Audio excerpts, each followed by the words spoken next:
Bonsoir.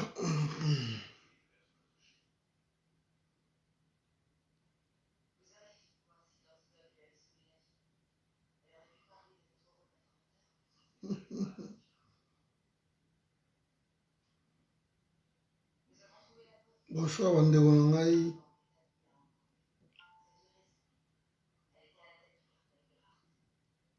Moi, une minute. Tout sur le mouquet. Sur le moyen, partager vidéo. Partager. C'est un peu tard, mais ça va aller.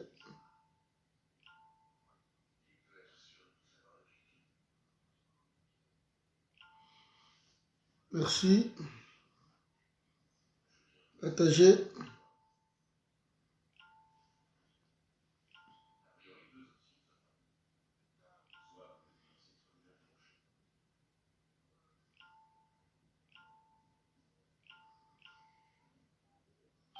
Nazo se poser ma question. Bonsoir, bonsoir, bonsoir, ndeko na ngai. Te couvre fait la ceci dans l'hôtel JVS. Il y a des choses dans nos facilités, donc jusque-là, ils allaient. Ils allaient vraiment coûter ma casse.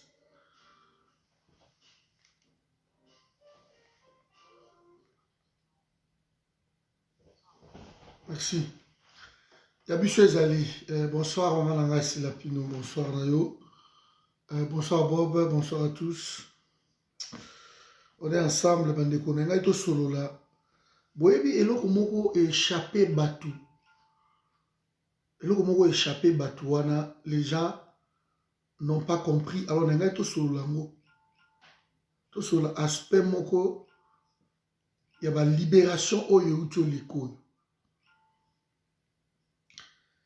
Vous savez, tant on a ni muto nani akei, comme on a nani papa oyo nani ozalaki ministre ya justice, maître Célestin Tunda ya Kasindi. Tant maître Célestin Tunda ya Kasindi a longwe, alors vice-ministre azalaki. Vice-ministre wana ya Félix, les gens nous ont dit que non, vice-ministre Aza, comment je vais dire, Moutouya, il y a Félix, Jean-Bernard Takeche, Félix Nengeza wana moyen nommé le sous Nini Moussou Zalité. Parce que Félix ne peut pas nommer ministre Moussou à justice, Aza na confiance na vice-ministre. Dans une discussion na bandeko moko ba taliban, et je leur ai dit batu wana nyoso tu baza bato a confiance cité. Barosa la Félix confiance cité. Parce que on soko za yoza na kati ya masolo oyebi ke non ndenge za awa eloko zo lekize eloko beloko za bozabo. Beaucoup comme on a confiance à Félix bout du jour au lendemain. Et je leur avais dit bandimité babi non bobika ndenge bazalaka ndenge bazalaka soki Félix a nommé ekozala bien bo comprendre te bino boyebi makambo te Félix ndenge eza wana aza danse donc nayebi bango nalobi bandeko na ngai ekosimba te vitesse oyo Félix baministre bakobanga ye te, c'est qu'il y a quelque chose qui se cache derrière. Alors, batiki vice-ministre wana sous prétexte que Félix Azoboya a remplacé ministre de la justice parce que Félix Yemoko a contrôlé justice parce que type wana vice-ministre Azamuto Félix ya IDPS. Mais tant la aventure au type wana a outi sala Félix a ba vraie aventure. Félix a signé ma grâce présidentielle. Alors, PDG DG Oyo, babimisi bango wana, il y a DG, PDG wana ya nini ya. Je vais chercher ça. Donc, c'est vraiment catastrophe, moi, salami, mes amis, mais ils ont likambo sakanate. Pour l'ODEP, la grâce présidentielle accordée au DG de l'OVD et SOCOC plonge le pays dans la culture de la corruption. Mais pourquoi ils ont dit ça? Parce que PDG wana, quand on a publié un lobby, oh non, inbox nangaye, oh non, c'est le côté, il faut comprendre. Oh. Mais PDG wana yé moko, basali Félix G. PDG wana, j'ai la sabino vidéo yango. Et ce mot face à bango, ça va rwandais. Bango. Enyanya wana, soko tali bien. Non, ce sont toujours des Rwandais. Bango wana timboela. Enyanya. Pour la réalité, condamné successivement à 5 ans et 2 ans et demi de travaux forcés dans le cadre du procès de 100 jours, le DG Benjamin Wenga de l'OVD et le DG Modeste Makabouza de SOCOC sont libres. Ils bénéficient de la mesure de grâce présidentielle accordée par Félix Tshisekedi. Les deux détourneurs de deniers publics retrouvent la liberté après quelques mois seulement à la prison de Makala. Vital Kamerhe sera-t-il le prochain à suivre? Bangol. Qu'est-ce qui s'est passé? Je vais vous dire ça. Il s'est passé quoi, mes amis?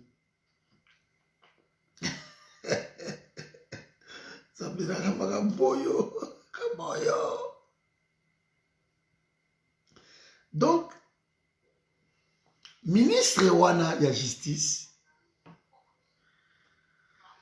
a profité de loko oyo. Loko là ba Félix et pas na bango. Compétence exacte à part makelele. Quoi compétence mayele exacte. Donc tout quand est-ce qu'on a mire ba taliban ko fouiller, il faut mona nenge batomboki. Donc ba sengi kutu démission à PDG wana. Il y a ministre wana la justice. Mais malheureusement, Félix a coquille même pas que la ministre à la justice. Il ne peut pas. C'est la constitution. Donc, il s'est passé quoi? Le DG Wanami Balé, Sokok na OVD, ba pesi ministre Mbongo, ministre allié, ba millions de dollars. Ministre a glissé ba kombo na bango na liste ya batu oyo Félix a gracié bango. Comme ce qui président de la République a gracié batu et qui t'ake pas un ministre ya justice. Ministre ya justice ne yesi koyo ako landela makambo wana ache mokoloto na ye. Nde ekei kuna boso anana siloé ekei kuna et ce que ekei kuna maman Françoise parce que le président a koyi ko gracier batu mais ce qui ministre ya justice atie mokolo tote et aussi mbate grâce wana eza caduc eza nil donc enfin il faut prendre effet. C'est comme Boyebi, on peut savoir un exemple mouké.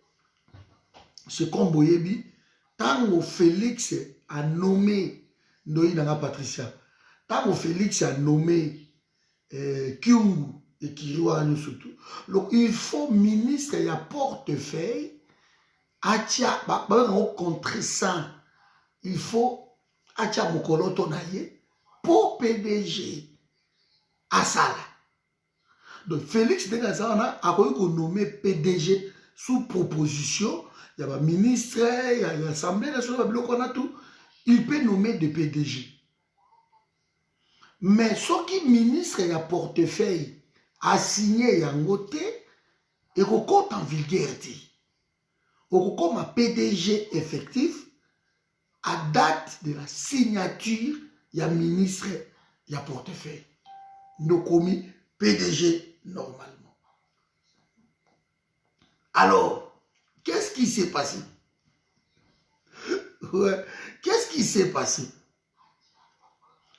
Tango Félix a sali, masolo na yewana, a gracié, tout. N'explique qu'il déjà, bouzo, tout, c'est bon. Il a gracié. Mais bato mususu bimi na kati wana, Félix a signé à quitter. Félix n'a pas signé. Bakombo na bango ezalité.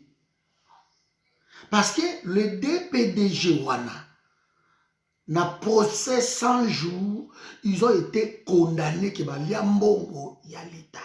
OVD na sokok basisa makambute.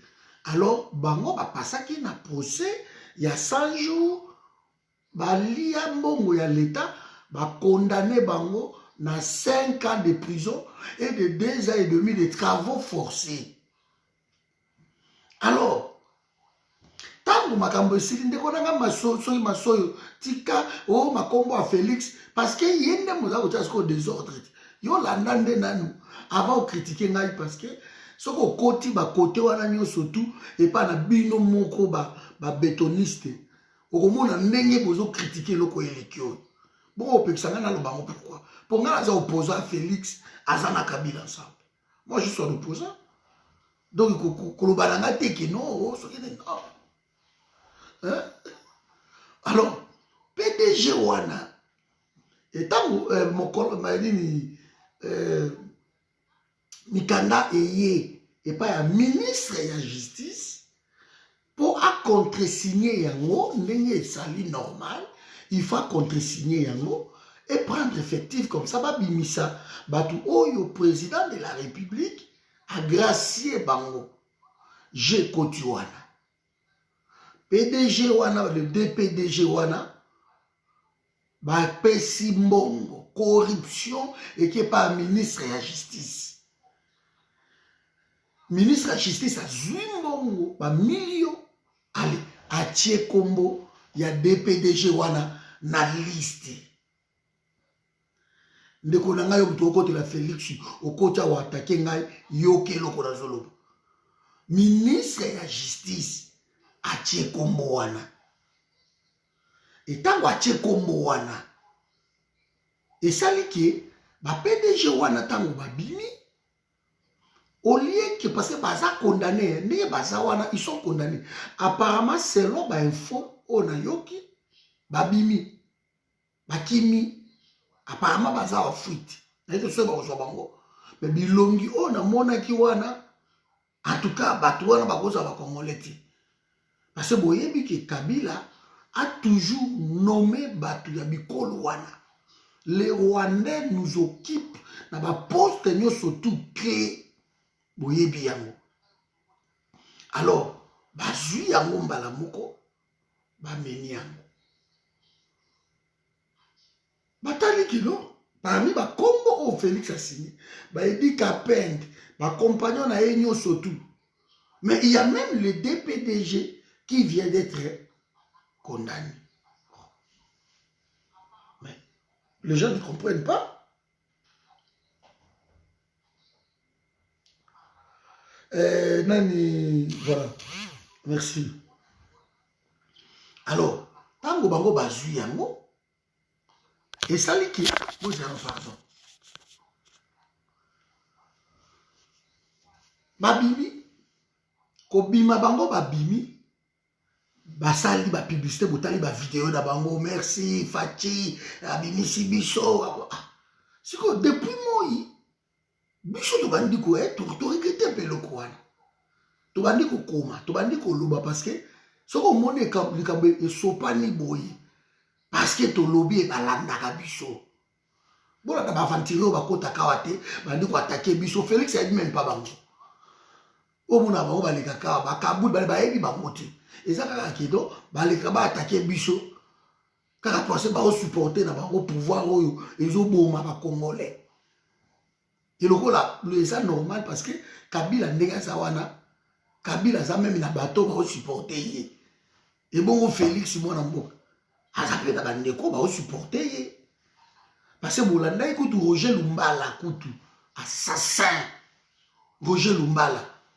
mais aza na bato baleki au base républicaine baza ko supporter Roger Lumbala aza pe autorité morale na bango jo ana kutatanga iko na Kabila coordonnateur bolanda ki yango donc so muti bato loko ba Roger Lumbala baza na ba supporters na bango malgré ba crime o Roger Lumbala commettre na Congo wana alors bato ba okota na ba vidéo ko finka biso ko lobela biso pour na Félix c'est normal pour na bango bakanisi ki tango souffrance eza na Congo etali bango te de ceux qui couraient katani na Congo pour na bango courir katani te na bandako na bango ndenge mai eza te na Congo donc pour na bango mai eza te vous monde bango c'est ça et pas na bandako na bango donc on dirait tango bazwa décision ki bakata mai bazotala ndako bataliba bato ba soutenir Félix bango wapi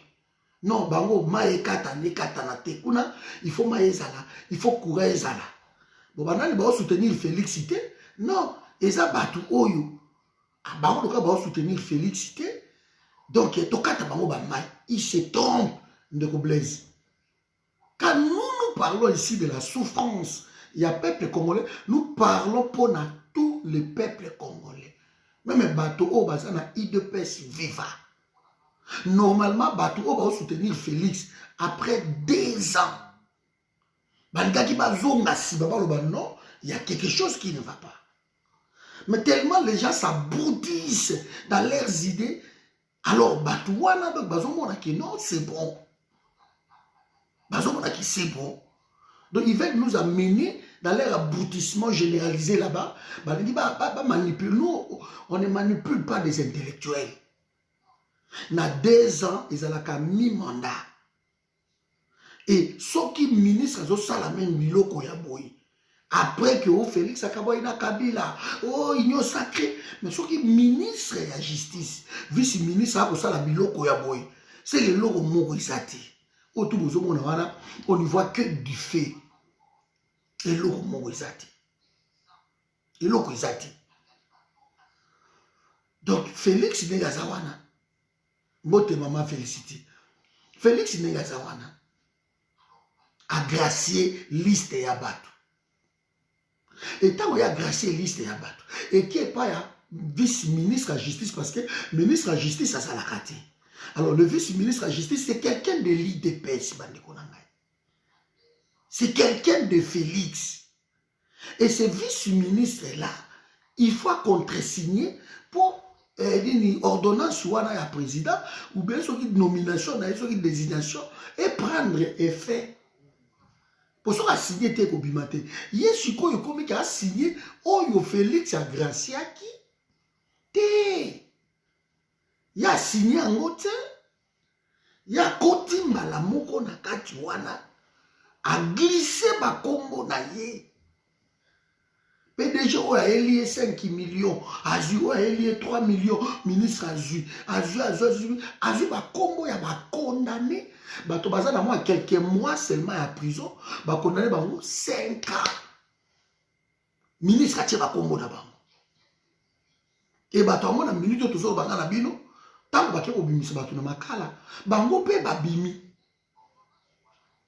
Et babimi, il y a un décor de pesco, un moment donné, mais je pose la question sur le décor à basa mayele. Je dis bien, à un moment donné, moi je pose des questions sur le décor à basa mayele. Parce que tant que vous êtes au gang à Babilo, quoi, boye. Ole bavanda même kimia ba yoka kama eza nini te. Ba oso ba koto ba mama ko finga ko attaquer. O mane ba ko attaquer nga. So ba koto ba ko finga ko attaquer. O yoka ka Félix yo on dit mboka te. Mais bazo on parle de quoi ici? On parle d'un ministre qui vient de saboter la décision d'un président de la République. On parle de ça. On parle de ça, mes amis. Que le ministre n'a pas le droit, il y a que ça, le locaux il n'a pas le droit. Parce que le ministre a quoi ça la moitié. Et le ministre, au lieu de démettre la fonction, na minute azaka ministre. Azana ye ministre vandi, azuba million na ye, on va kaya ba flagrance. Baka ba flagrance wana ministre akovanda souté quelques heures azala ministre il ne peut pas parce que flagrance yango wana bandi kona ngai. Siko yo kocha ozo finga nga pourquoi? Est-ce pas mlozo lo boyo? Mokile tambula boyo te bandi kona ngai. Donc mboka mobimba miyibi na miyibi ba konzi tout miyibi. Vous allez bâtir comment? De ce bâtir yo ka quelque part oyebi ka na mutu na yo ke na ye koyiba. Mais vous allez bâtir ce pays-là comment? Comment vous allez bâtir ce pays-là? Et comment? Yazo Banga. Mais c'est ça vérifié. Et ça vérifié. Et dans les ange. Et ça vérifié. Donc le ministre a fait ça. Quand tu as su qu'on a page, il y a bandeko, donc à Roseline Mbombo, quand tu as pas taliban, au comment on a n'engé baza ko boma ministre wana ne ko boma. Il doit démissionner à sa musique chef de l'État, il doit quitter le bazolo babango tout. Quand tu as la page là bango, on comprendre makambo na le. Alors moi je me suis posé des questions dans mon avis. Ah, mais ce qui Félix ça va passer fort. Mais bazoloba, Mikolo Félix ça fort. T'as là acte oyo. Et il faut vendre sous Félix na C. Eux ont la biso o que tout ba conviction na biso. D'être le but que to ko ndima mutu wana te et ça renforcé.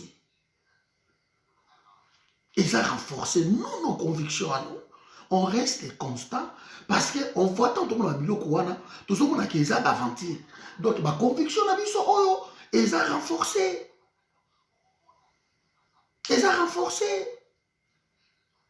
Mes amis, après 2 ans, le ministre continue à jouer avec Félix. Normalement, il faut conseiller à Félix dans la matière judiciaire.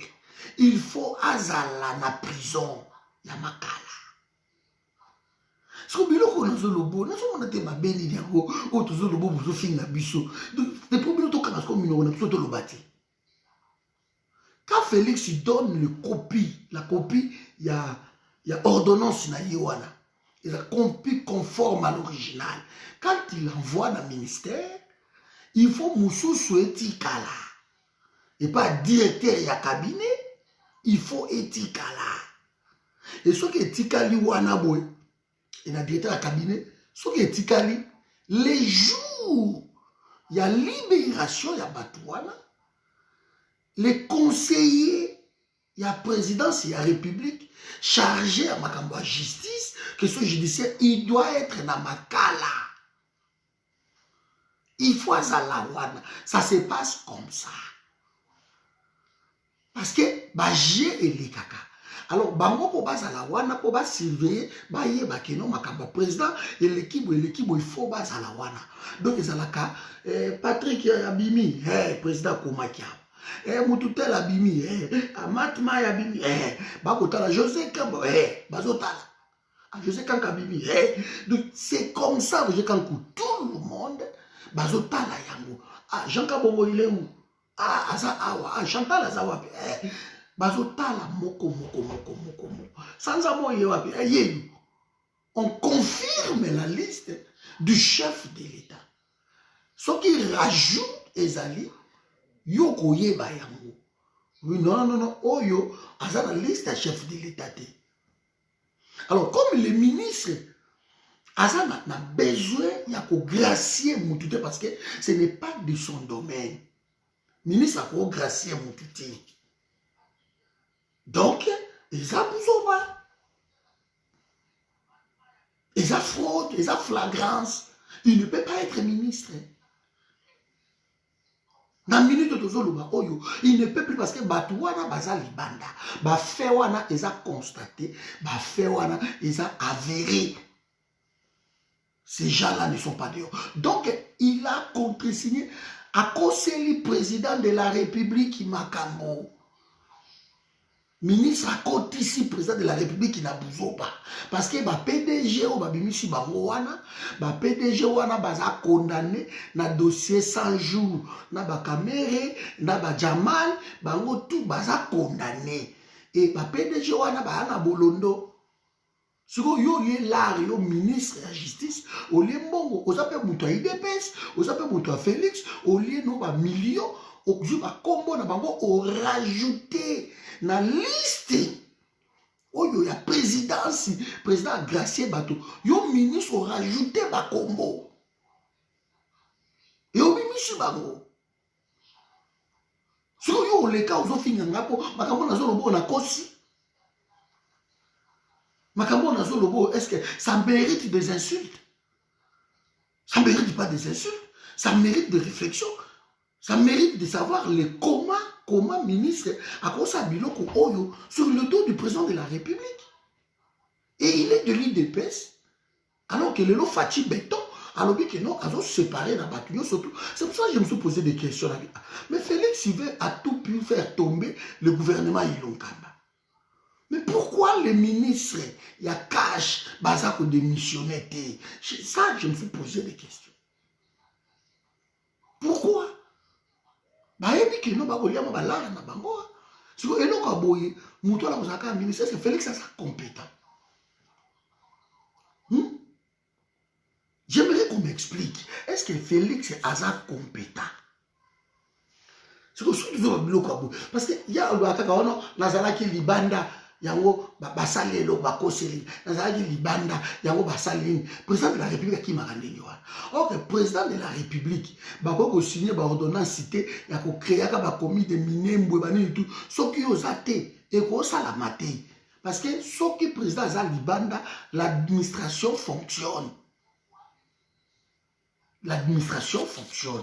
C'est pour cela que je parle de l'incompétence. Parce que quand le président de la République est dehors, l'administration fonctionne. De repartager vidéo. Oh, merci. Hein? L'administration fonctionne. Parce que le président, Maman Nana, président Zalibanda. Mais au moins, le président Moussou Bazalaka, ce qui dossier est bouillant, il y a une boca naïe, écoutez, dans la Chine ou bien les États-Unis. On lui pose la question là-bas, le président parle à partir de Yakuna. Parce que ce président Bimi, l'institution fonctionne. Il y a le secrétaire général. Il y a Élysée le roi de France. Il y a le président Sinabiso, le secrétaire général Azali. Il est là, il fait fonctionner le président, la présidence de la République. Il y a le gouvernement, il y a l'Assemblée nationale. Dans le Congo, il y a le Sénat. Si le président a voyagé, ma campagne est limitée. Le président voyage, les autres continuent. Il y a beaucoup de gens qui Rachel Kitita. Quand on a Twitter, on a Taliban Twitter. Quand on a Twitter, on a Rachel Batotou, publié scandale. One is a scandale. One is a scandale. Si vous avez dit que Félix a dit lundi à Paris. France, Macron. Mais on te prend comme qui? On te prend comme qui? Mais ça nous semble quand même logique. Si vous Batouana Bazawapi, Batouana apparemment d'après les infos, tant qu'on va bimi déjà, le cas va millions, on va Kenya, on va Libanda, on va pays, on va Rwanda, on millions, on va bimi la bango. Va bimi. Ce sont qui va bimi et que payer ça fort, payer que zombi ça bango par ma pacte acte d'extradition. Pays mais ministre wana eza flagrance bakoki non seulement kolongola ministre wana mais ministre wana il faut bakanga yake na boloko wana eza ba comparution immédiate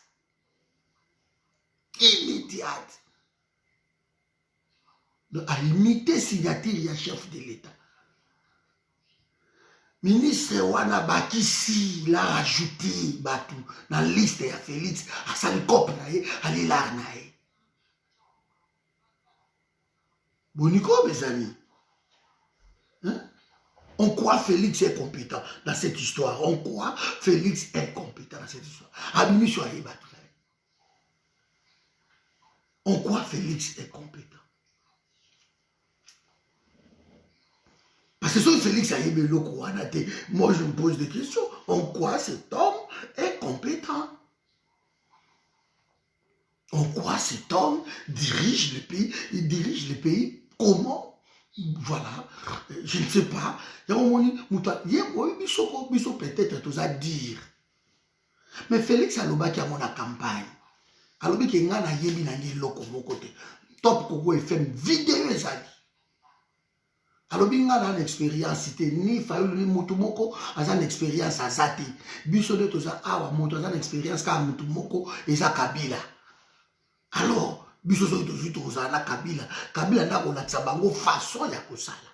Donc Félix a joué Kabila comme un référent na ye. Ya momoni ba échec oyo parce que ce ko tali bilan ya Kabila. Motu neti Kabila yo ko zo Kabila neti référent na yo. Yo ko zo Kabila neti partenaire na yo. Donc yo ko zo Kabila kaza na expérience, s'il y a un problème, Kabila peut vous aider à résoudre le problème. Est-ce que c'est normal bande ko nanga? Ça, c'est la question. Vous trouvez ça normal? Il dépasse les gens, on a référent à Bangouza Kabila. Est-ce que vous trouvez ça normal? Même vous-même. Soyez logique. Soyez logique. Félix Aloba qui a mon côté, Kabila ne monte au Bandaola qui ça y est. Azana projette et le mon côté. Avec ce que Christian soit qu'on a bio, Christian soit que nous. Les Zélandais sont qu'on landinga y côté au Kunande au Komo na Makambuto. Ayébité. Quand on veut que les conglomérats va venturier, dans la liste ya batu oyo nano bahati lukwe banomi. Kaka ba yewanga, basilia, kaka batu wana, batu musute. Anome ba yewanga ou ba ko secondaire, anome ba sami ba dibanga. Donc c'est déjà comme ça. C'est déjà comme ça. Ndeko nanga bela bina tika donc c'est ka bela tanga kati. Abel obi ngana tika lukuta makamuna lo beza lukuta c'est ko tanga kati. C'est ko kota kata ba Twitter, c'est ko la data ba information à Congo te. Pour ça la information à Congo, o ko eba ke likambo na zo lobo o ça scandale. Au ministre na bino ya justice asali.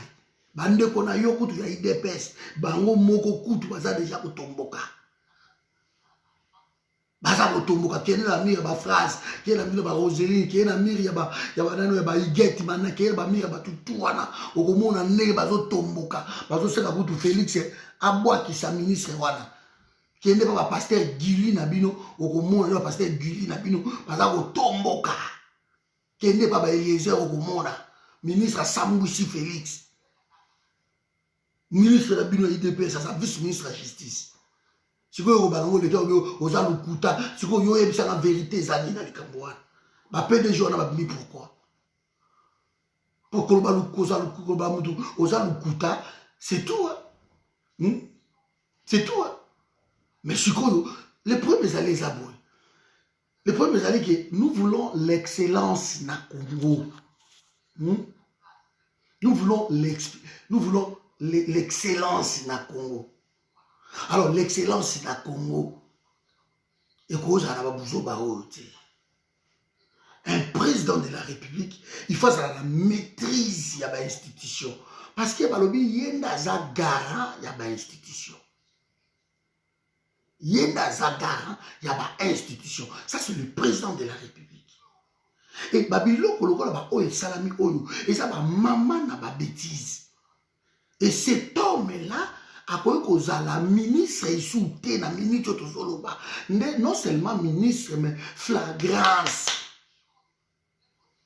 nga nauti na bamire bataliban nauti kosolola na koti namoni ndenge bazosanza ministre wana balobi il doit démissionner, il doit quitter le poste non il faut bakanga ye bango tout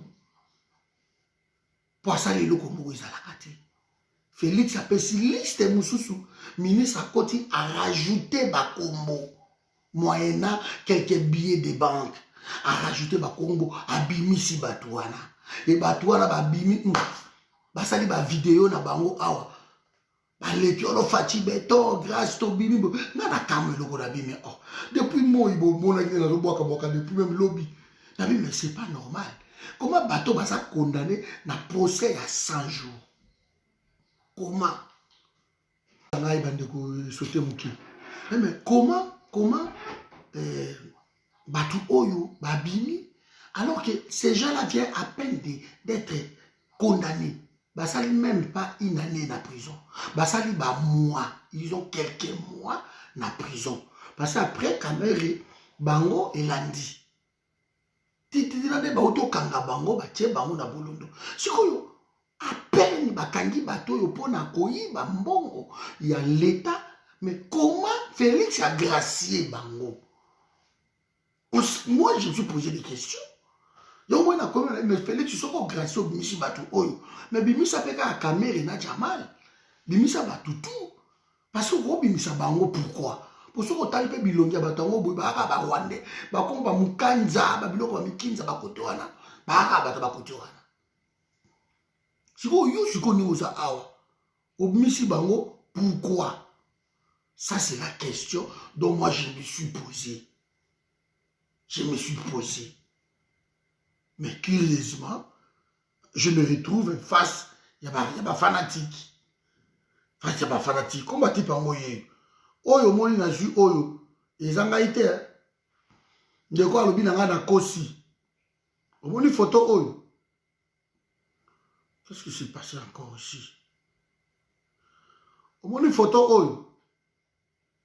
Ngaye moto na sali yango te. Voilà. Oyo eza bino moko bataliba.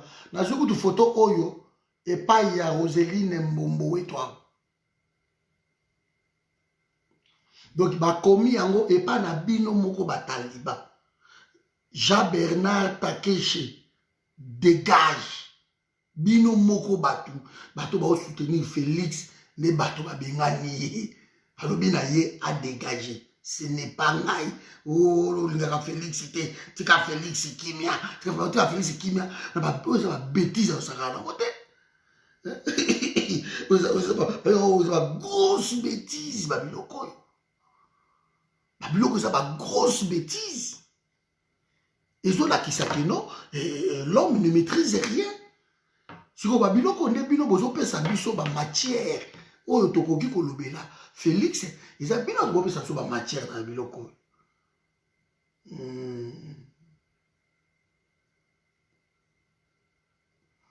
De biloko de bato bope sa biso ba matière.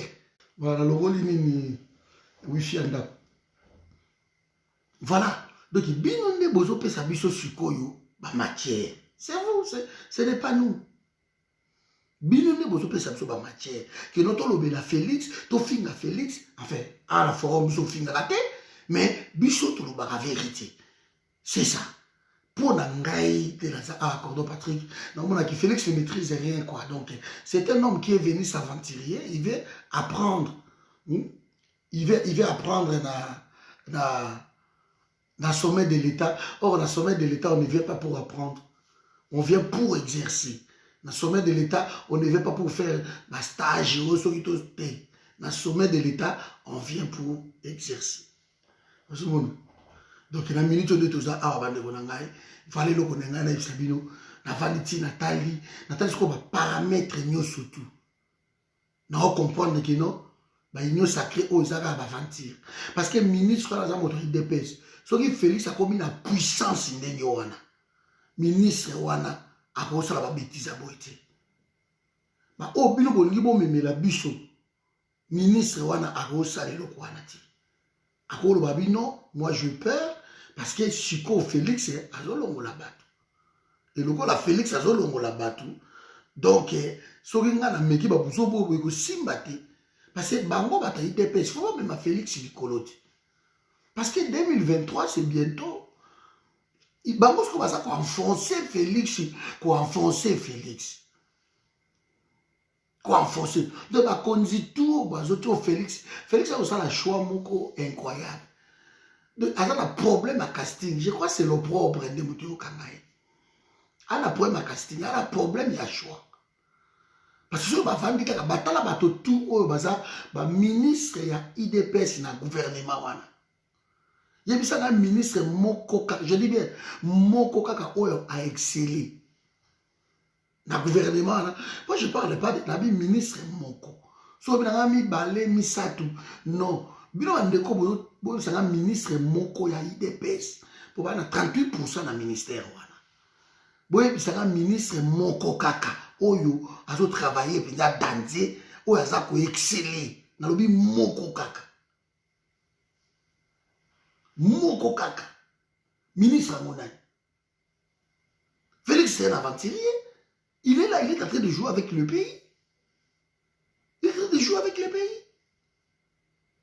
Et si vous aimez votre pays, ministre nani anga ko exceller na lobi te ba ministre ya Kabila po bokolo ba Kabila zo bloqué zo langa siko ministre nani intérieur Gilbert Kankonde, bêtise sur bêtise. Gilbert Kankonde ne wana pour lui que ministre IDPS wana Gilbert Kankonde bêtise ya osakana te, incompétence na niveau ya mukete bongo zo langa sunani oh akasia na économie.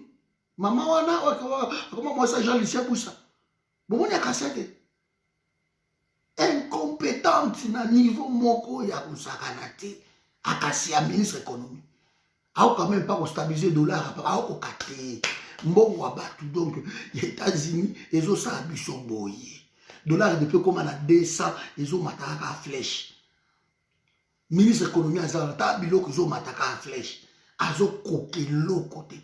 Tout le monde a un plan économie où il s'agit de stabiliser le prix et baisser le dollar et ça.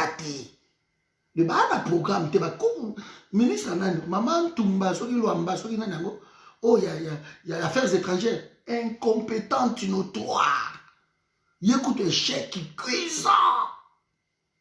Maman, ministre Baleki na télévision après si date ya ba passeport makambotu e ko bana bobu et puis comme jour wana leki aye ko senga pardon alors bino na ko senga pardon parce que na ebisa bino date yo mais et simbi na noté l'incompétence yango wana et puis depuis avant d'appeler le connaît malunga visite à réussir kataraketa la bobila da wana Maroc ici mais incompétente ya osakate ba wana makamboku tozo leka mikolo yo. Mais papa Robert Mbelo a la raison.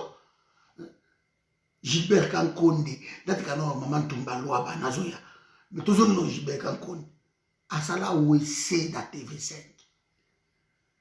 Babengi el makamba rapport mamping. Nous a ministre intérieur, nous a moto Félix, Mukwege, azoloba, azobunda na tribunal et salama, makambutu. Mais yoka ba bêtise ya sala. Alors ako kota na baja Mukwege te, akola na Mukwege te, mako Mukwege azoloba etali te, biso to ala makambo wana te. Lelo rapport mampingi yango ebandi ba récupérer Lumbala.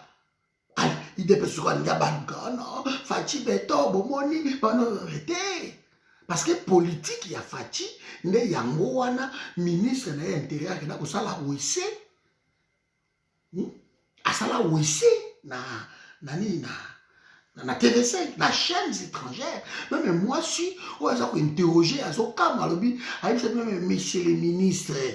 Mais ici, nous parlons de le meurtre. Oui, ça a commis dans Mokanayo, monsieur le ministre. C'est chez toi. L'interview, na oka Sony. Yo mona ozo l'interview, ozo ka Sony. La place à ministre. Oui, c'est. Mpoka. Le Félix a le loko moko. Il faisait un mpoka. Il faisait un mpoka. Pour au pauvre, l'équipe m'a cassé. Je comprends pas. Je comprends pas. Tala ministre wana bakankondi wana. Et là on a ça à l'intérieur. Ma décision ça la il n'est même pas au courant. Ti ba ke ko boto la, ba boto la e ba attribution. Ba boto la e ba attribution ba pesa ngona nyoyo no sele ya gulia. Sele ya gulia ndemu to sana masolo nyoso to siko. Mpoka ya blagi kututi, ya blagi. Wana ba ministre IDPS bango wana. Ba IDPS o bazalaki e pa Zoé Kanambi na Tanganyika alongola bango tout na gouvernement. Bolanda yango te. Alongola bango tout na gouvernement.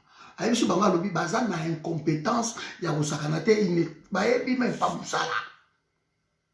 Ali bayebi musala te. Zoé alongola bango tout na gouvernement ya Tanganyika kuna bao bazalaki ya IDPS balongwa. Alongola bango tout. Wana siko Kankondi. Botoka Kankondi nde yaza ministre intérieur. Yango Kagame ponaki ye. Potango Félix aye ko présenter aye moi batu Kabila batali ya wijela biso yo mutu pamba zo. So tsheba Paul Chulumbu bo tsheba Jacques Chabani ikosimba te bo tsheba Paul Kapita ikosimba te. Ata mbata o tshaka makelele ko kokulaka partout ya incompétent ya kusakana te. So ki mbata zo professeur mbata zo ni. So mbata incompétent andele mbata. Bani lokote. Tala siko tellement bazo lobaka wati Zakaria Tomboki. Zakaria zo soutenir Félix. Mais Zakaria lobi nazo comprendre te euphorie o zo so bande ko na biso IDPS. Bozo le kaka na ba plateau à télé, bozo lobaka bo travailler Zakaria Tomboki. Abe Zakabo été. Mais aucun triomphalisme, aucun dango déjà. Te Zakabo été. Politique et zaboité. Politique et ça va comme anticiper. C'est l'art d'anticiper. Bino bilo les arrêter. Bilo les arrêter. Voilà les makambo yo salama. Parce que vous n'anticipez pas. Vous n'anticipez pas. Vous n'anticipez pas. Et la minute tu es tout ça, vous ba merde elle qui. Zwa maman tumbaloa bana zongelié. Depuis à kota wana mama wana to ebite so azana mokili nini incompétente notoire. Ministère des Affaires étrangères de Moboulou. Iloko moko izati. Nani mususu yo tu ko boma lisude ko boma. Botu ko landaye bilo moko, botu ko landaye ministre wana tu peux la salir bêtise moko ezakate. Yango moni bino moko batonyo surtout ya côté wana ya branche wana ya talibani bétoniste botomboki. Et botomboki pourquoi? Pour que tu te bino ki y a rien. Bon continuer botomboka il y a rien. O bemba ba okutana sur Katumbi na kisasa. Bemba ba okutana na Katumbi na Bahati na Félix ensemble pour basala makambutu. Et bon ba o musu bazana ba pe bazoya na union na bino wana. Bango ba olia gato te. Bango ba olia te. Eloko ale go panzana. Ako bozui ba mampinge ba na kati ba kamita tous sont des mampinge. Et o panzana. Bemba ye mo ye wana ume. Mampinge. Ba kinke mulumba boza ba bana kata mampingi. Ba François Mwambao boza François Mwambatu bana kata mampingi. Tala bakombo. Bana kata mampingi. Bato bino boye na on travailler là bango, ce sont tous des criminels ba boma ba congolais, bana makila ba congolais.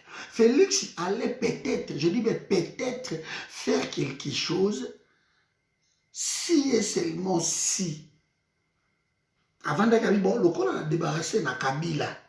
Là ici na vandi na terme wana. Le corps a débarrassé na Kabila. Maintenant, je dois créer une nouvelle classe politique. Et classe politique est anani.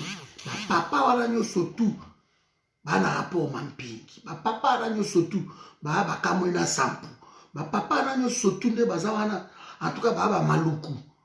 Papa na simicide tout le massacre commis na Congo, papa oyo tout bazana kati. Alors batu oyo balakisi pe ba compétence na bango depuis 18 ans bazo travailler. Donc aucun, je dis bien aucun n'a excellé, aucun. Ata mon côté a excellé.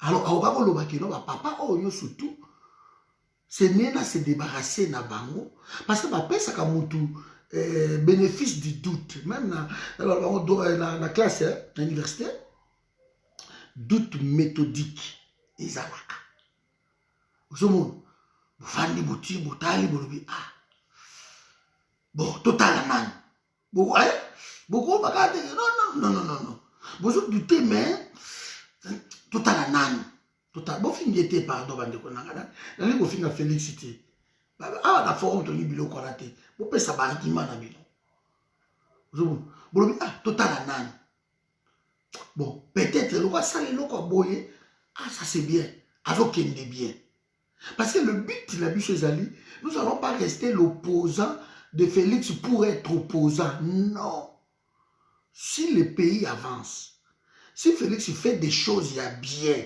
tozomona ki oui azokende na banzela il y a bien biso tokuluba tolobi ah c'est bon malgré ayaki na pouvoir boy malgré esalami boy Afrique ouais on accepte mais maintenant nous voyons que azokende peut-être vers banzela ya malamu toko encourager ye parce que muto azo souffrir lelo eza peuple congolais eza peuple congolais nde mutu oyo aza kosouffrir lelo yango soki keno lokola lelo bamai eza te na Congo parce que eau potable eyaka mpa na Congo eza te alors soki mai eza te na Congo lelo eke Félix azongisi mai na Congo admettons parce que nalandi bandeko na ye baphrase et tout comme ça bakomi kosenga bamobutiste bazonga bakomi kosenga bachongo chibikubula bantumba bakomi kopesa basystème oyo basinele banda kotambola bien pesi kona bibe non bokolo bango te bino beki bamobutiste baboma Congo bino bokosala mie. Alors pendant 2 ans vous n'arrivez à rien faire kaka ba jurisprudence bango pe basalaka bango pe basalaka bango vous n'arrivez pas. Vous avez voulu le pouvoir est là. Travaillez. Vous voyez? On allait donner moi bénéfice du doute. Na Félix, ah ok. Makabalobi ya ba école. Gratuité, ils appellent ça consommer. Quand on a pas de bateau, gratuité, ils allaient. Ce que tu as le mélange, pourquoi? Mais la minute de la gratuité, koufa, exacté. 350 000, non, 343 000 professeurs, maîtres, on a un enseignant, baza payé. Baza payé. Depuis la gratuité, côté qu'on a bloqué mon exact. Et nous avons une école, nous sommes Maluku. Ba vidéo ezali na Maluku. Mbongo ezate ba bureau ya ba proviseur eza na se anzete avandi. Ba ezate so so na Maluku eza ndenge wana. Bo ba école nous ba ruki kuna na ba kwalanga kuna. Eza matro. Yango to mona ba école ezali na baba kwa ntombolo côté kuna na ba panganda jika na ba eza mystique. Donc eloko ezate. Donc on va encourager eloko wana te. Alors soki totali makambo mosusu tolobi ah alobi justice mais soki justice mpenza ezosala soki biso tokoloba tokoboya pourquoi ah justice ezosala ok bakangi nani oyo bakangaki baabdala bakangi banani mais comment abdala bakangi ye aza na justice baosambisa azaka PDG. C'est là des questions parce que les intellectuels on ne peut pas les manipuler. Intellectuels de votre masse. On va le temps maintenant. Tous les PDG arrêtés sont libres. Après 2 jours, banda. Comment? Alors, vous récupérez combien de l'autre côté? Mais comment Kamere est condamné? Mais comment Kamere continue à percevoir un bon comme état directeur à cabinet? Il est toujours directeur à cabinet. Et Bérange a directeur à cabinet AI intérimaire. Comment? Ça, ce sont des choses où ils ont dit, ah, est-ce que vraiment, Moutoyo. Oh, bato bazo mona. Toujours ngatola na ndenge wana. Mais ce que nous avons marché. Oh, soit des moutons, soit bafungoli, et aussi sa bouchon, le couta bouchon moko. Et ça y a sakanate. Alors que na sabino ambula soit des moutons et quoi aussi sa bouchon parce que ça a une voie rapide. Ils ont quatre se balité, ils ont quatre se loko mokote, ils ont ça ça c'est soit des moutons. Donc soit bato baye ata voiture les belé. Ba o ba mati likolo ba ko croiser kuna na songe kia. Donc bouchon kozala na soit des moutons na likolo et bouchon kozala na se. Soit des moutons, et ça va pont aérien. Et quand on dit pont, ils ont quatre ça soit autoroute, soit ils ont quatre ça va maï, le cas va maï andili, et voilà ça va soit des moutons. Ils ont quatre ça. Mais au bino bochewana, ils ont soit des moutons. Ils ont soit des mois, mais beau sani bobe ça soit des moutons. Donc ça ce sont des choses comme ça. Ce que l'on a marché, tu peux marcher. Ce que on voit des ministres depuis toujours, Bazo Sakana Félix. Toujours un ministre qui est sport. Na réunion, biso qui est à quitter. Na conseil de ministre. Félix a émis Bama lobi. Bo foot ba basketteur, ba mbongo na bango, ba prime na bango, ba mituka na bango parce que Bazo mérité ba émis coupe. Côté kuna, ministre a blindé à Boyi. Félix a quelque répété à na congrès, s'il vous plaît. Na congrès. A ABC ministre na congrès. Au ambassadeur, tout accrédité Bazali. Assemblée, Sénat, Basangani. Gouvernement, Ezawana. A ABC Banga Lobi, Bopé Sabato, Bopé Sambongo na Bango, Ndeni Bopé Sate. Mais ministre a Boyi a blindé. Comment dire? Et c'est ça, c'est pas de l'incompétence. C'est là la Goulia. La Goulia, pour Bimisata, moi, 10 balles, et un problème. Il va projet tout bozo sala. Si vous ne pouvez pas la Goulia, beko, et Bimati. Dans un bloqué Félix. Babi non, parce que Zana Kabila, oh, Félix a Kabani na Kabila, il y a sacré Koufi. Et nous, yo, FCC Cash Coalition et Koufi. Mais curieusement, pourquoi on a toujours un doute na Félix? Parce que la coalition a été signée par les deux partis. Et ce qui coalition est Koufi, il faut la signer aussi des deux partis. Ça, c'est l'acte où il y a droit. Na droit, le verbal ne compte pas.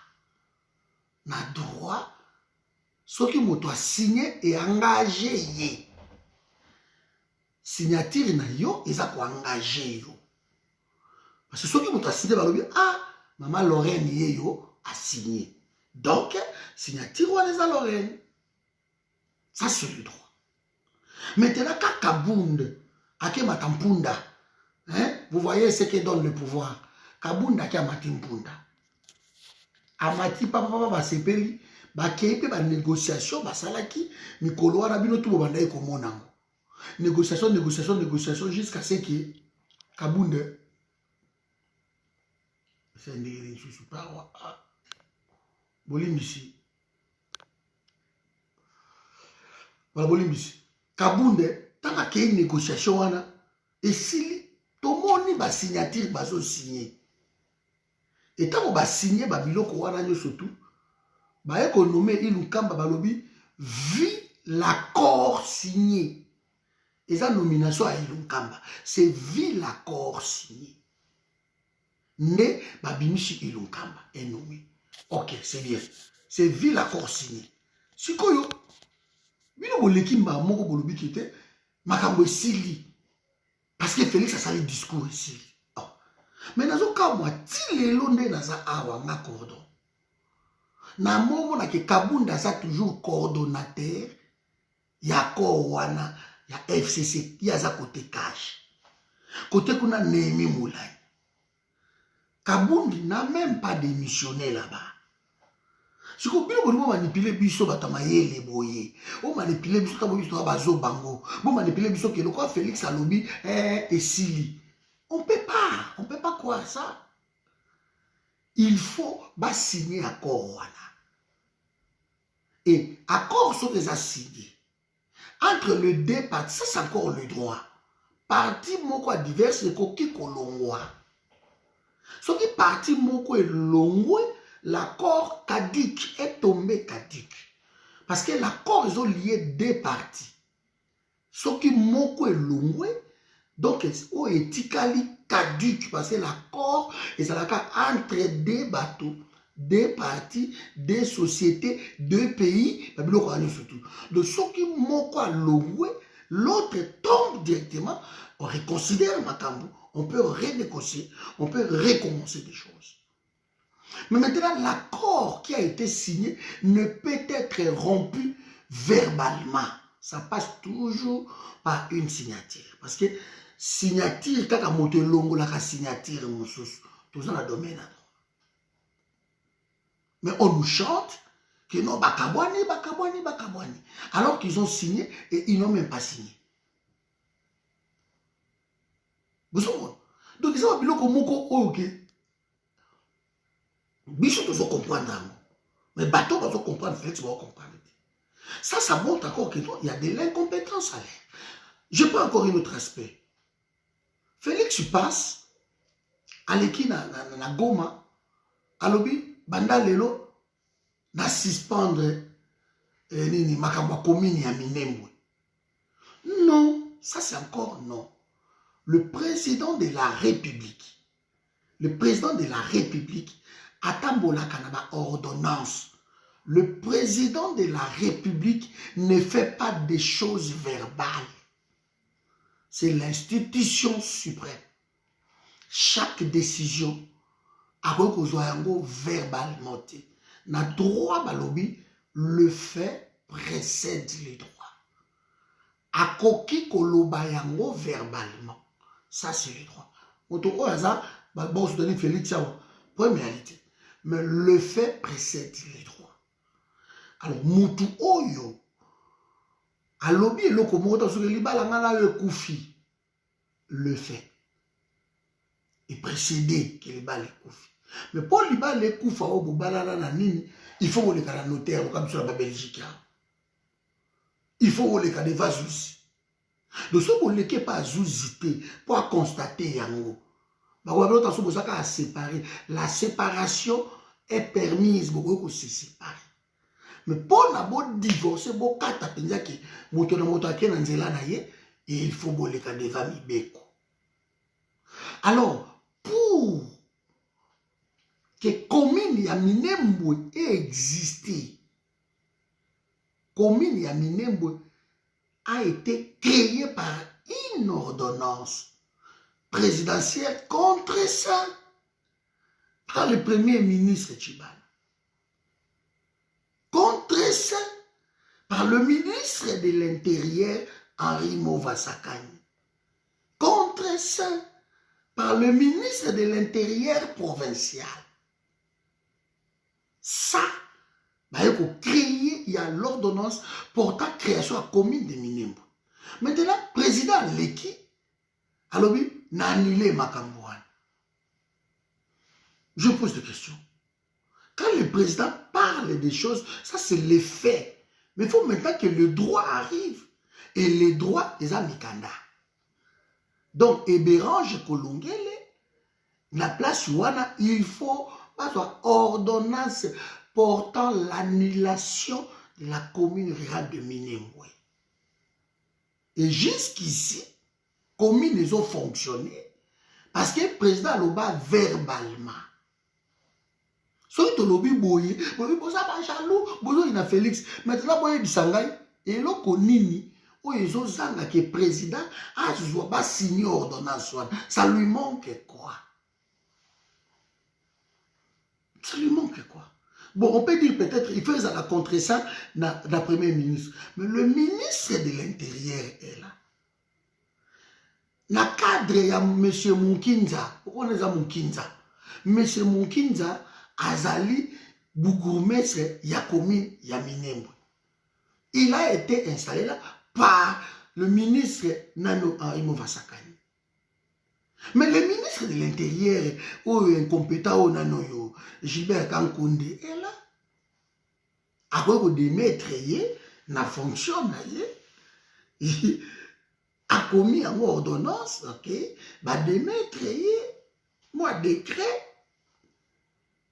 Mais Tissikoyo, bazo salamoti. Minembo continue à fonctionner. Mais ici, on nous chante que ça, bomi, abomi. Parce que makambo na zo lobo yo bande konanga. Et le koni na lobi ya mabe awa. Obo traiter nga jaloux na président. Et le koni mabenga na loba. Nous voulons de l'excellence. Et maintenant, ce qui se passe ici, après que Félix Akaboy na Kabila, eh ben nous mêmes formateurs, un ministre, il y a Félix. Félix a signé grâce présidentielle. Alobi, Moututel a Kobima, José Kankou Kobima, Maman Tete Yo Kobima, Maman Lorraine a Kobima, Maman Patricia Kobima, Nani Bob Batabo Kobima. Bakomi, Batotel Bakobima, Boza 50 personnes. Mais ce qu'on peut et ça l'a effet, il faut qu'il n'y ait pas ministre, il y a justice. Contre ça, il faut ministre de la justice à signer. Pour ordonnance, il y a président Ezoavi et qu'il y ait des Sabato na Bolondo. C'est ça. C'est quoi? Ministre est envoyé pour signer. Kope koti na katiwana. Aye kotala ki ba PDG oyo ba uti ko condamner bango pour na affaire 100 jours oyo ningisi mokili ba congolais ba vandi ba zozela. Ba PDG wana atali ba récupérer ministre. Wana mwa balar na ba million yango bimisa biso na bolondo to kima. Ministre alobi OK. Et masa ministre il dépêche. Il y a Félix. Ministre a eu combo, il y a ma PDG wana. Abakisi a la liste, il y a présidence, s'il vous plaît. Le bateau, on a gravité, l'eau wana te. Oui, mais il y a droit. Droit est à Yelengi. Oui, mais il y a droit. Tant que fraude déjà constaté, tout est annulé. N'a pas dit qu'à peine de tout, on a besoin de tout.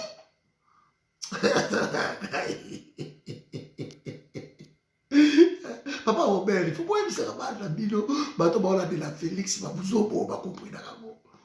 Na droit bande ko na même étudier à muki a pambo ya droit. Aïe bien muka, ba faut déjà constater, on annule tout. Lokola ba kombo ya batwana et koti na liste. Oyo président sala kiti. Tout. Ba edi kapel bino tout bozongi na bolondo. Parce que faut des côtés. On a dit tout.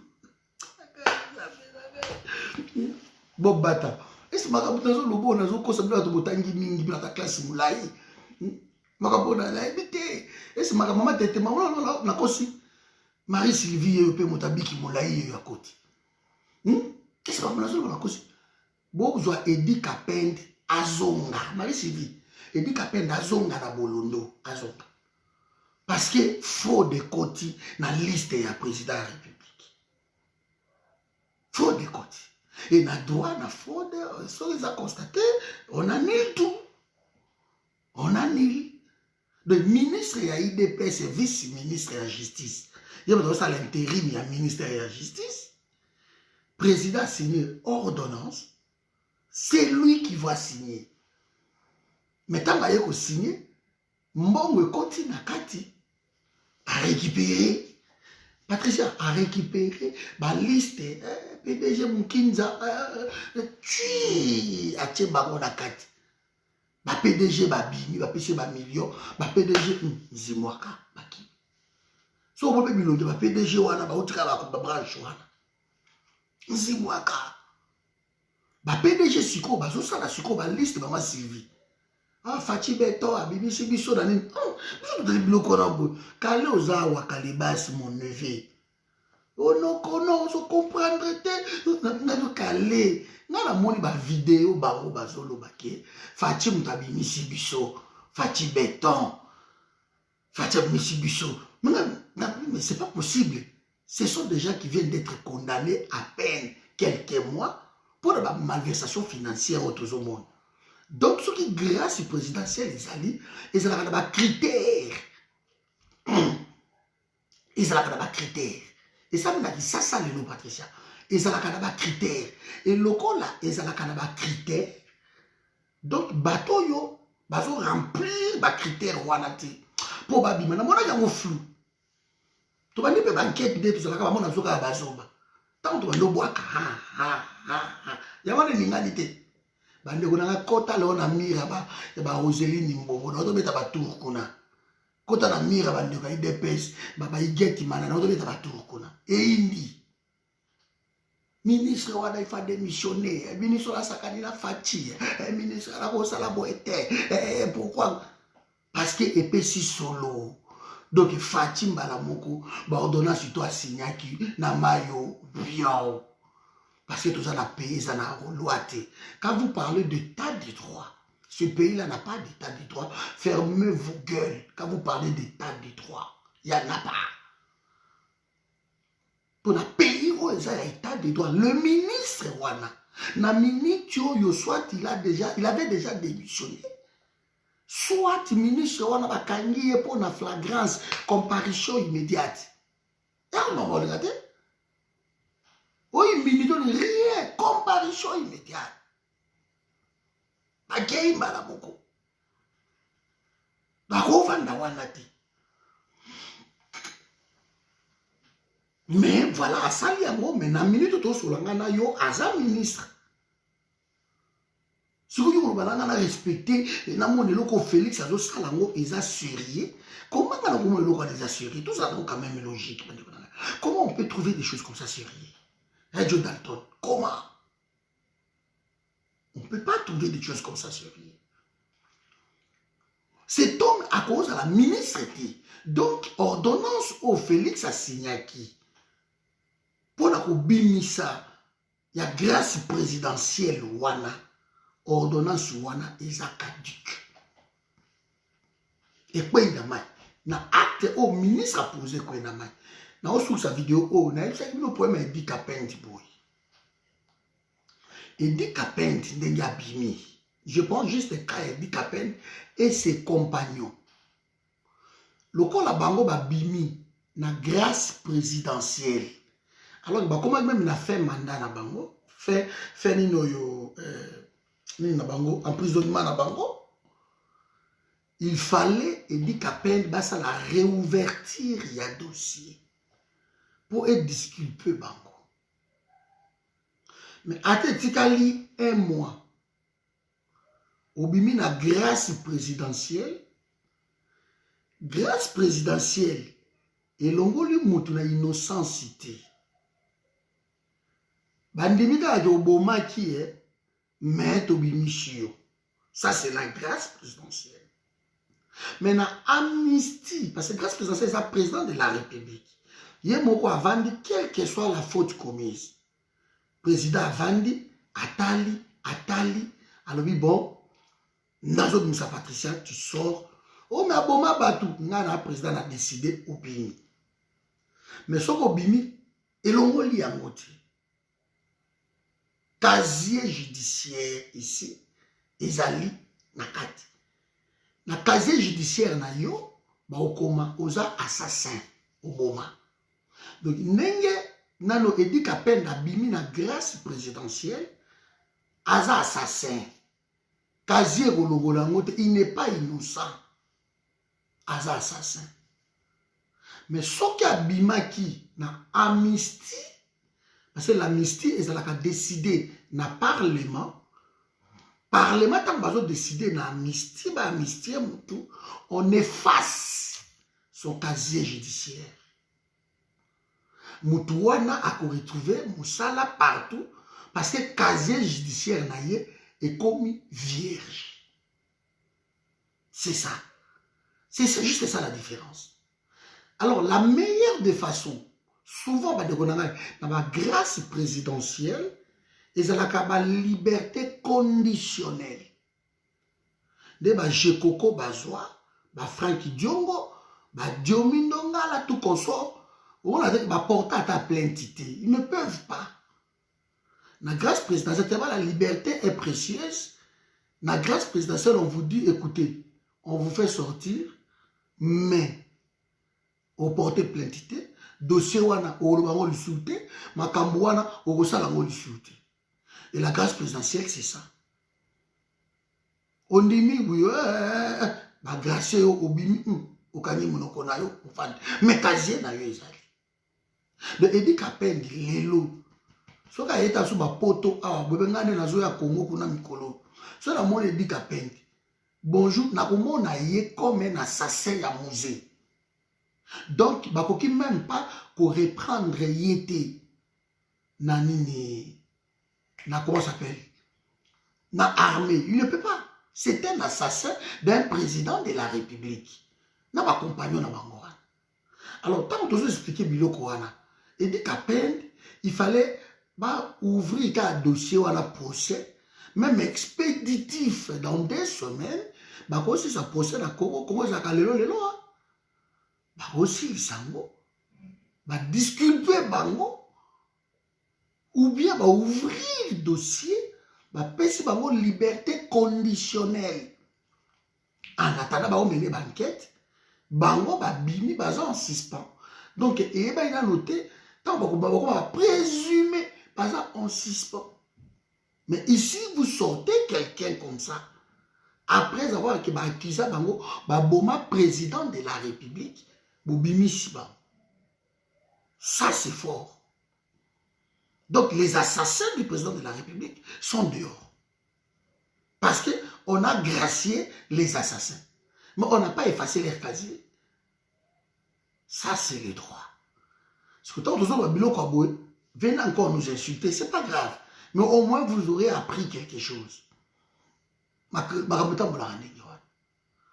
Mais pour finir, le Edi Kapendi et tout consort, on a la liste grâce au président de la République, et quoi il n'a mal?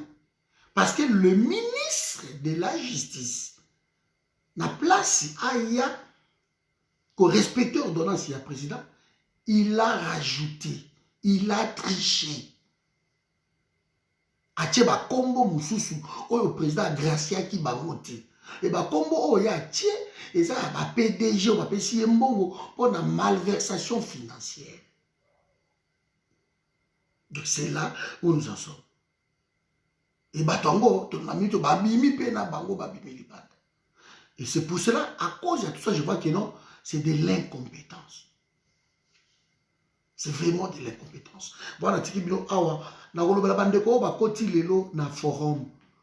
Na moni bandeko ndeko kanku, na moni bilo tout. Na koyi sa bilo ko moko. Mir na biso ezaka mir ya ba insulte te. Na forum tous ala bata respect.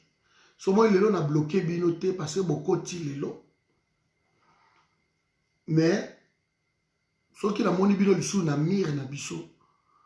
Boye la biso ba argument na bino. A ezaka débat. Ezaka sans iniquité. Eza mir tozala ba maman, tozala ba papa, ezala batu o bazala ndaku, batala ka biso en famille.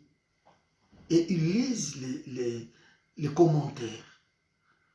So ba moni ba kofinga ezali, ba kofinga na. Ezana sensité. So oza contre muto azoloba.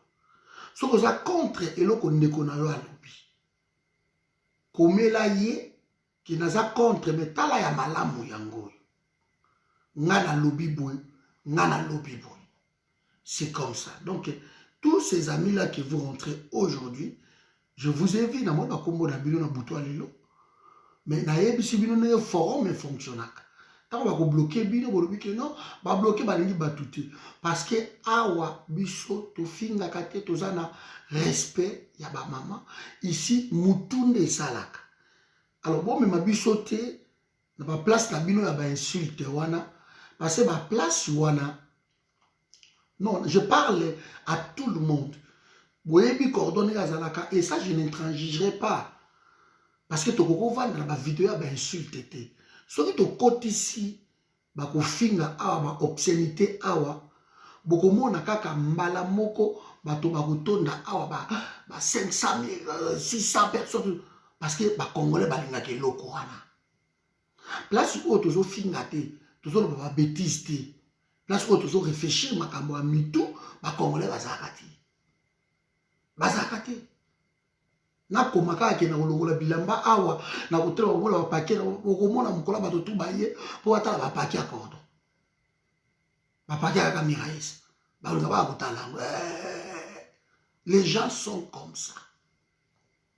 Alors il faut arrêter babiloko wana de so bokoti vraiment je dis à tout le monde ici bato bazandaka biso toujours bayebi mais soki bino bokoti sika eza soni komona papa mokolo koti mama mokolo koti otali bacommentaire omona bato bafingi te baosala débat yo koti obandi mbala moko kofinga et on m'a donné tu dois te sentir seul vide de lui. Oh, mais pourquoi j'insulte? Tu vois, parce que ici eza na bandako ntango okoti ndako moko boye omoni bato barespectaka ndako wana nde batambolaka otamboli selon ndako wana. C'est aussi simple que ça. Donc ici on ne chasse personne. Tozalaka awa na ba phrase bato ya IDPS baze belé ba Benjamin ils sont là ba bouche chimanga baza awa baze belé la kotanga bango ba sacré bato ya IDPS mais ba yeba mire o ke soki ba koti eza contradictoire les idées. Ok? Mais si on continue à vous filmer prochainement, je serai désolé, mais ok, na ba Congo na bino avec un monino, et pas pambu, do pambu, a marché ba. Voilà. Donc on doit comme kino, Fati Tikalati 2040. C'est normal. Et ça choix na yé. Na 2 ans de bon pays boy. Félix Avanda wana 20 ans. Mais si, bah tu vas autant parler pour la bâtonne. Voilà, c'est tout. Presque na 2 ans pamba. Bozo mona pays ne komi wana. Bato ba wota mala ba boîte. Po boîte on a kin, eza maman na mombongo, vrai business lelo za boîte. Na 2 ans de bato wota ba boîte. Félix Avanda wana encore au 5 à 10 ans ici. O ils ont les cas compétences sur na bosana ki, o ils ont les cas na aéroport et pas eteni docteur eteni na moyembi. Désordre na sepe kuti na moni ki sanga mon côté na moni ba Eliezer Ntambwe ba Israël Mutombo batomboki ba sala ko ba vidéo ba bi oyo le kana aéroport eza normalité ba taxi les kebele douane ko lo ba kutu te douane na biso est multiplié par 3 depuis Félix Yayi biko to ko lo bani to ko ba na biloko peut-être ba to so ba mo na ngo eza blague. Mais douane ne lobite que moto IDPS ngatinda mutuka moto opposition ngatinda mutuka non. Douane lobi boité. Douane lobi ba congolais nyo surtout. Même yo moto IDPS ko sentir que non o sombi mutuka moko awa 1000 € o chango na mai. Ba sengi 1600 € pour mutuka ne kota na mai o fungola miso lobi ambo. Tant que je suis 3500 $, 4000 $ pour Moutouka Nebi. Ma gauche a moto à Félix. Mais pour moi, réalité, vous ressentir, vous ressentir. Donc vous êtes égoïste, mais vous êtes en train de vous tuer vous-même. Vous-même. Parce que la minute où on est à Kunabu, courez zate nakin. On partage votre vidéo tout à l'heure. Elle a bien parlé. Ça va exploser. Bonsoir, maman Yves Kaloussa. Ça va exploser. Parce que les ingrédients sont tous les alliés. Ça va exploser. Un peuple fidèle. Où on dit quoi? Un soldat fidèle est celui qui mange. C'est bon, on dit soldat respecté bino.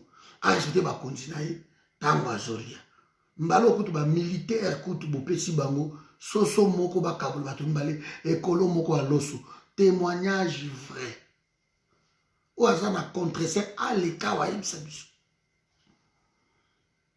Voilà. Donc toujours le bango en tout cas la tribune awa un soldat fidèle est celui qui mange. Donc ce que aujourd'hui a été même cop bokela bandeko so soutenir bandeko na yo banini il faut mon appel yo pour on a clair place wana ou soutenir eux. Donc, c'est ma fils Mukoko, le Okobo, qui bango, dans IDPS, pourquoi? Parce que les fils Mukoko ont parlé. Ah oui, mais non, biso de Bundaki, mais autres hommes, au moins, au moins, ils ont parlé. Hein.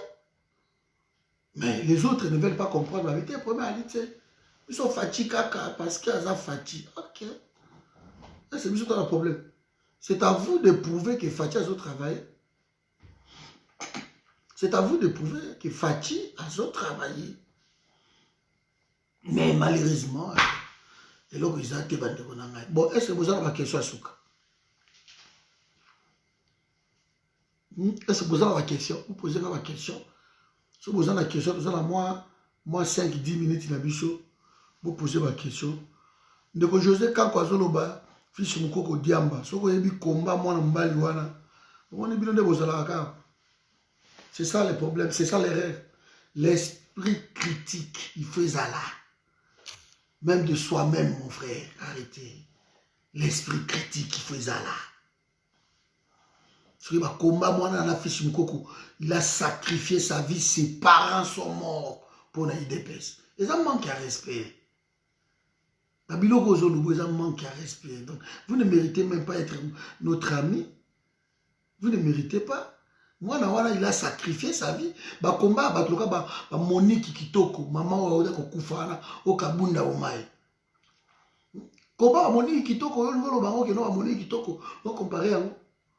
Ce sont des femmes qui ont donné toute leur vie. Dans l'IDPS, Monique Kitoko. Arrêtez, Babiloko. Ma fils Moko, Betama, Babolo, Babuka, Batumba, Bakomba, pour défendre l'IDPS. Il y a des gens qui ont fait des choses qui ont fait des choses qui ont fait des choses qui ont fait des Tshisekedi père, il fils Mokoko. Yemuto anyoma signaye. Bilo amsu ba bibi note.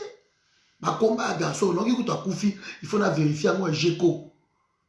Na ibetu na Jeko passé, na va na limiter la première riz et puis Jeko ça rappelle mais la première riz wana na Dilando c'est bakanga et combien de fois na makambwa ya IDPS Jeko wana président la Ligue des jeunes ya IDPS kunani. Combien de fois bakanga ba Jeko wana. Yo comparé ba combat ba Jeko na bino to boleka basima ya internet a boga ganga. Ba Jeko na on vérifie information na boko publier yango na ina vérifier on a nous soki za solo. Mais combien de fois beta ba boloko ba nini ba biloko na tout. Ah je crois que Fiti Azali, soit Azali vraiment dans ce là parce que c'est quelqu'un qui se bat voilà, vous avez. Donc il faut qu'on apprécie Batu na Batu. Valère na bango. Et ce qui est contre Félix, ça ne veut pas dire seulement le corps contre Félix, c'est bon. Dans la seconde, le Bossali, Bossali, si Bakinke Molumba, Bakinke, criminel, bango. Mène des bango, là, travailler na bango. Mène des sont des criminels, ya Osakanate. Bato, on a surtout des criminels. Nandenge ya Osakanate, ils ont tué des gens. Bossali, qu'on a bango. Oh non. Je crois ça, je suis content. Parce que j'aime comment il se fait. Je suis. Vous voyez? Batouana, babundi, babomi, criminel, criminel, babochab, oui, kamena sampu, et banda pona bochab. Bochab na, gouverneur, on a no Alex Kande Mupompa. Bango, banda histoire, ya kamena sampu. Na betela bi histoire, voilà. Baboma na ndenge ya mukete. Na ndenge ya mukete. Na lobi teke na confirmer info ya Jeko. Na lobi na tawo siko kolanda no kate. Boko taka pona ko tia so ba diso, ça sert à rien boya kana venir ba biso. Na lobi teke Jeko na bi na moni na tangi quelque part. Ba lobi que Jeko a kufi. Yango na publier yango te parce qu'il faut na vérifier. Nous avons fait information au tchoko mi Jeko a kufi. Voilà comment vous êtes. Donc vous nous embrouillez dans le groupe. Ça sert à rien. Ça sert à rien, boya kawa. Ah, les amis, tout. Ça sert à rien. Voilà, mes amis. Donc, bonne soirée, Nabino. Ce que j'avais à vous dire, c'est ça. Dollar, si les gens ont les colos, et au sakanate, et l'on va quitter ça, bilo kakolia. koloba kutu te ba taxe ezali ba go pass ezali nango makambo tu ezali ba taxe kutu ebakisami na ndenge ya mokite na ndenge ya mokite oui le moza a raison ba taxe ebakisami na ndenge ya mokite na ndenge ya mokite donc Congo ekomi lelo ndenge wana moto na motu bon dernière nouvelle ministre auti kolia lara na ye abimisi bani donc edi tapend ordonnance na yo ekoti mai il faut zonga boloko bokangi di kapend azonga makala batu to babi bazonga makala parce que il y a eu fraude na ordonnance wana il a droit ba ici ordonnance wana donc c'est que la chef de l'état te moto a signé ki yango ezande moto mususu a signé ki yango OK donc ça ndenge wana ebolukela biso naoki balobi au dernier nouvelle to vérifier ba iba PDG yango ba kimi baza sur na Congo te le temps ka ba bimaki mamoko avion rwandais allez ba kera wana basali ba vidéo accenti ba utaka ba côté wana passeport ko tutika na yo o 90 euro $90 tika na yo $99 tika na yo. Parce que déjà $1 ouais à l'écolo wana bana ozongisa ngote na bato wana soko yeka $1 oh change kana za papa na yo ko tikata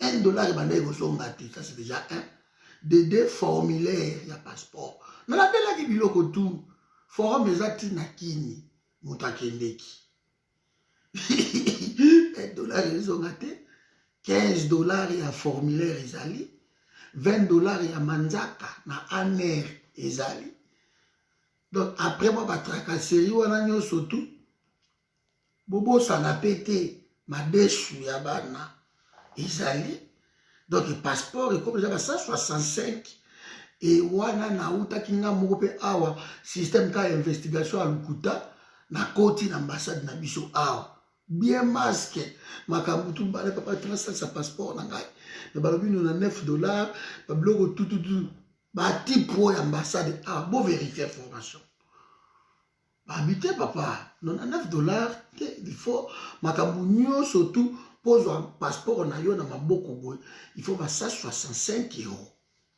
Nabi ah bon mais ça na $9 te alobi te déjà 165 € okoko ba pe na 180 pose wango na maboko. Alors ngasko na tuna est-ce que nani yango akoti kuna po abimisela biso na parce que ebi wa les a pris 99 € za passeport mais na Congo ils ont ba formulaire ok so na banque so ki BGF so ni nango oko somba formulaire so si ko somba formulaire na yo o la Congo manzaka passeport ça marqué en affaires étrangères mais bah ça la manzaka nango na aner vous avez venu avec nous ça nous lukusa colonel so yini nyana avenue za outil affaires étrangères et continue na katwana keiti eke kitakuna avenue wana za so lukusa so yini na mwana za kana sima boulevard boya mona sima parallèle avenue wana za so général je crois il faut lukusa ndo bata gombe boyebi Patricia bino ta gombe boyebi avenue wana ok na aner kuna okuta ba papa na ya porte ba otala yo po bakota na bureau te bafutaka bango te mwana ko ya tout à l'heure akitaka ko bima okende ndako ayebisi $195 merci Yannick ayebisi nani mama na bana abi Mireille na kei mais otindela ngai dada ya na 10 heures de père abimi mpiaka mais abi otindela ngai mwana aya na 10 heures oui kati abimi papa na bana to sa nini te tindela ngai rita ya na 10 heures c'est que tango akei kuna akokota na bureau te misu kwa fonctionnaire so okiti be on fait ce passeport ya manzaka azimbala moko ba formulaire banini okomiki olanda na père wana akozwa mwa 10 na ye mwa 20 pa na yo d'abord Après sili a facilité yo koti manzaka banani même mutu o yazo koma banini azo remplir ba biloko tout soka moni père wana ye liboso na ye ayebi ke moi 5 na nga yango ye atie mokoloto vite ok pe kuna po basala ekiri eza na mwa mutu na bango ok pe kuna batie o manzaka ba esili ofuti makambo tu o photo bakangi yo banini o farde o transport o bona bono na nef papa bongo otika biso na facilité yo moi 10 mususu wana ekufi lisusu coupe 20 ba ici ok sikoyo na affaires étrangères babiki ofuta na banque donc ofuta na banque na bango wana na nef wana oke kofuta oyesko kosangisa tout osali koto ebeti otakosungo ba 189 ba 190 ba 200 mpe oye nango mpe okotisi oke kozelaka ti mokolo ekobima mokolo mpe kobima soki ozalaka na kini oye mpe wana boye passeport na ngai okozwa yango boye te il faut pere moko arécupere yo lisusu wana bokoti na ye akekeke avandisi yo na nini ya bandi kofuyele yo mbek abendi akotanga koya mois 20 mois 30 epesani nani ayebi yango te congolais to ayebi yango ye moko mpe mama wana akutaki $5 par passeport yaki $10 par passeport oyo sheo kitundu atiaki ese mama nalongoli yango alongola ngo ye koba nuna $9 plus $10 wana ya taxe kitundu ezali taxe kitundu ekomi taxe ya mama Louise po avandaki na mpiaka na ye barécupere na Kabila yaka donc mare efo arécupere namoni mwa nzoto ebongi mama kwe mwa manto ya kitoko na Maroc banini nabi voilà aki na baliputa na ye wana basuper soso ntango banome na omona eputa yaki ya super soso lelo akolata super soso te leko babele olande banini babiloko nini donc mokili eza ndenge ce sont des voleurs ces gens là qui sont venus au pouvoir ce sont des voleurs yo komona eloko te tu ne verras que du feu okodefendaka bango kaka boye okosala no baventure na yo tu leur défends mais tu ne vois que du feu eloko ya te voilà mes amis donc nzambe apambola bino bonne soirée nalala on est ensemble donc merci à tous quoi allez ciao